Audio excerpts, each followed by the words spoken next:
Hi friends, आज मु बनाऊँगी सुजी काकरा। देखो सुजी काकरा पाई इंग्रेडिएंट्स सुजी, नड़िया, चीनी, पान महुरी, लुण, पानी, छाणीबा पाई तेल, खाइबा सोडा। देखो मु केमिति बनाऊँगी प्रोसेस। 2 कप सुजी पाई मु 2.5 ରୁ 3 ग्लास रो पानी नेइची।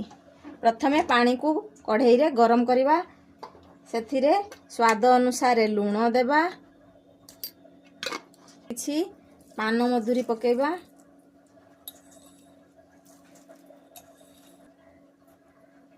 तापरे अल्प खाइबा सोडा देबा, पुणी एथिरे चॉप्ड नड़िया देबा। पानी फुटिला परे एथिरे आमे सुजी देई मिक्स करिबा। से स्वाद अनुसार चीनी देबा, जेतिकी मीठा पसंद आपण मानकू आपण माने सेतिकी देबे।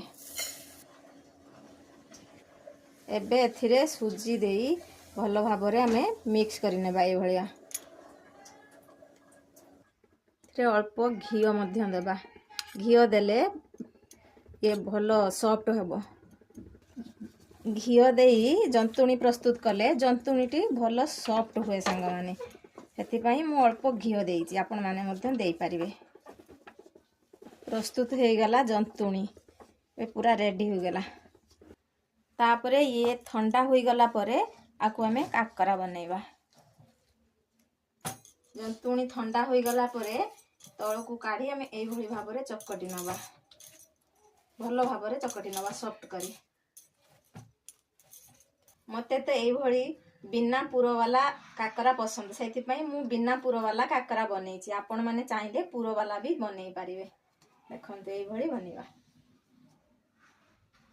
एई भली भाबरे मु सबु काकरा पिठा बनेई देइची। एबे तेल रे छाणीबा। आगुरु मु तेल गरम करी रखिची, एथिरे काकरा पिठा देबा। देखंतु एई भली भाबरे ताकू प्रथमे पलटेई दबा। देखंतु रेडी हे गला सुजी काकरा। रेडी हे गला सुजी पिठा। देखंतु सांग माने केते सॉफ्ट हेची। आपण माने एई भली सुजी काकरा बनेइचंती कि नाही कमेंट माध्यम रे निहाती जणैबे सांग माने। नमस्कार।